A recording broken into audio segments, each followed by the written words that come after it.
Bonjour, c'est Fabien. Dans cette vidéo, je partage avec vous comment cibler un groupe d'utilisateurs pour explorer les données les concernant. Alors ici, je parle d'un type de ciblage un petit peu marketing, du type âge, sexe, langue. À partir de ces différentes informations, on peut créer ce qu'on appelle un segment dans Google Analytics pour étudier les données qui concernent cette segmentation de son audience. Par défaut, les données que l'on obtient concernent 100% de son audience, mais on peut choisir, affiner cette audience pour justement faire ressortir peut-être une partie de cette audience qui nous intéresse davantage. Imaginons qu'on ait un produit qui s'adresse principalement à une tranche d'âge entre 25 et 34 ans de langue française et qui utilise, je ne sais pas, par exemple l'iPhone, eh bien, on peut ressortir ces informations pour justement découvrir comment se comportent ces visiteurs sur le site et ainsi améliorer l'expérience utilisateur de ces derniers par la suite pour essayer d'améliorer également ses résultats.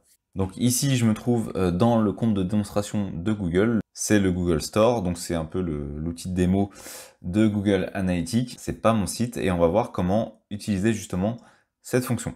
Pour ça, on va aller sur Audience. Dans Audience, on va faire Vue d'ensemble.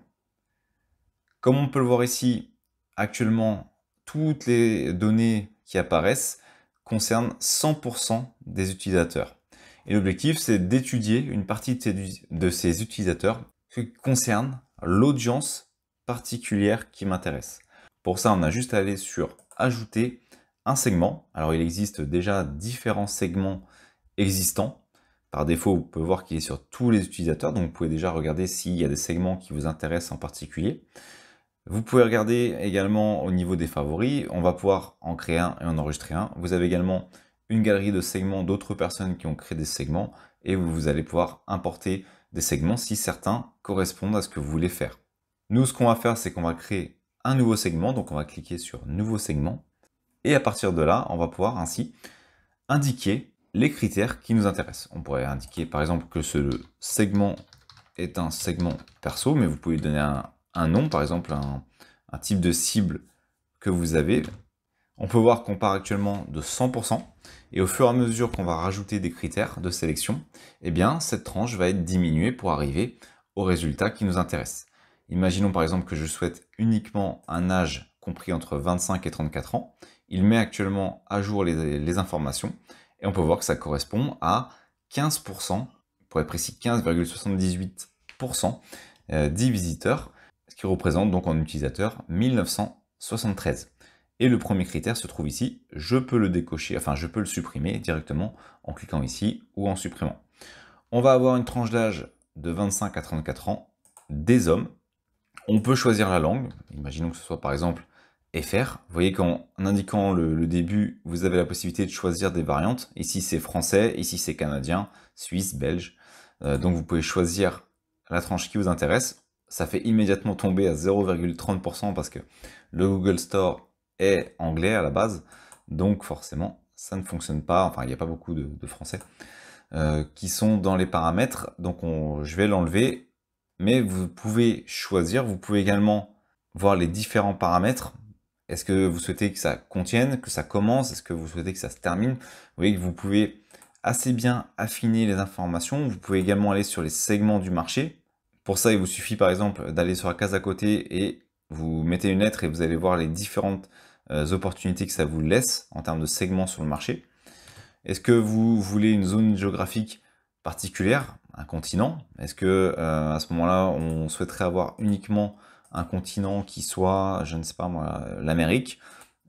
Sinon, on peut choisir un pays, une région, et on peut même affiner jusqu'à une ville. On pourrait mettre par exemple une ville, on pourrait indiquer New York, et auquel cas on pourrait regarder le résultat. Donc il y a la mise à jour qui va se faire. On voit que ça correspond à peu près 0,30% des visiteurs. Vous voyez qu'on peut donc affiner de manière assez précise son audience. Ici, on joue sur les données démographiques, mais ensuite on va voir les données également technologiques, ce qui va être navigateur, version du navigateur, si ça a une importance pour vous, par exemple, est-ce qu'ils utilisent plus le smartphone ou l'ordinateur? Voilà, ça peut être des segments que l'on va utiliser. On a ensuite, je vais enlever dans la démographie New York parce que ça fait beaucoup de monde en moins quand même. Hop. Ensuite, on a le comportement, le nombre de sessions. Est-ce qu'ils ont fait des transactions? Combien de fois ils sont venus? Combien de jours se sont passés entre la dernière session sur le site et leur venue? Et enfin, le fait qu'ils soient revenus, donc ça, vous pouvez également le paramétrer. Imaginons on a différents opérateurs d'ailleurs. Imaginons qu'on indique, on va dire, allez, inférieur à 3. On va laisser le paramétrage se faire. Voilà, donc ça, ce sont des utilisateurs qui sont venus il y a moins de 3 jours et qui sont revenus, enfin leur dernière session remontait à moins de 3 jours. Autrement dit, ce sont des personnes qui viennent assez régulièrement, donc ça peut être intéressant, peut-être qu'elles sont intéressées par quelque chose. Ensuite, on va avoir la date de première session. Quand est-ce qu'ils sont venus? Ça permet ainsi de rechercher en fonction des dates d'arrivée sur le site. Imaginons par exemple qu'on mette en place une promotion. On peut également affiner là-dessus. On va également avoir les sources de trafic. Donc ça, c'est si on utilise par exemple des UTM. Alors, je ferai peut-être une vidéo là-dessus, c'est un petit peu plus particulier. Mais sinon, on peut également avoir des sources, par exemple, directement. Donc, si on utilise des UTM, c'est assez pratique. Mais on peut avoir d'autres sources. Par exemple, en cliquant directement sur source, on peut voir google.com ou d'autres sources qui sont existantes. On va pouvoir également jouer sur les mots-clés qui ont fait venir la personne. Enfin, on a la version e-commerce améliorée où ici, on peut voir, par exemple, faire ressortir les utilisateurs par chiffre d'affaires qu'ils ont généré. Bref, on voit qu'il y a vraiment quand même énormément de possibilités. Pareil pour les conditions, on va pouvoir ajouter des conditions avancées.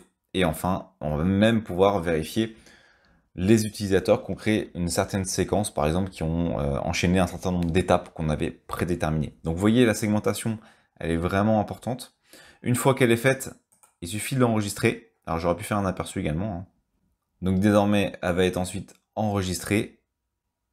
Et on peut voir qu'elle se trouve ici. C'est indiqué qu'elle représente, hop, je vais revenir, qu'elle représente 8,71% des utilisateurs. Donc on en est informé. Alors je peux également retrouver tous mes utilisateurs du départ. Et je peux même afficher les deux en même temps pour avoir les deux courbes. Je donne un exemple. On va recliquer dessus. Ici, elle est cochée. Donc je vais également cocher tous les utilisateurs. Et vous pouvez voir qu'ils se retrouvent ici en orange à côté. Alors je peux les intervertir. Je fais appliquer. Et j'ai désormais les deux audiences qui peuvent être même comparées. Donc la segmentation, c'est un outil qui est vraiment intéressant, notamment pour pouvoir s'attarder sur une audience particulière qui vient sur son site et regarder, suivre les informations qui concernent cette audience particulière. Et comme vous avez vu, on peut en créer d'autres, on peut en créer plusieurs pour ensuite les enregistrer. Alors normalement, si je retourne dans personnaliser, on peut voir que désormais j'ai mon segment perso qui est enregistré et il est également dans tous. Donc si je veux, je peux activer autant d'informations que je le souhaite. Alors je peux en activer plusieurs des segments. J'aurais même pu rajouter un troisième segment. Vous remarquerez, si je fais appliquer, ça va comparer les trois segments. Et ainsi, on peut comparer les différents types d'audience qui nous intéressent avec Google Analytics, qui est vraiment un outil extrêmement intéressant sur ce point. Merci d'avoir suivi cette vidéo jusqu'à la fin. Si cette dernière vous a été utile, vous pouvez la partager ou simplement ajouter un pouce bleu. Cela participe à faire découvrir cette vidéo. Vous pouvez également vous abonner à la chaîne et activer les notifications. Je publie régulièrement du contenu. Merci et je vous dis à bientôt pour une nouvelle vidéo.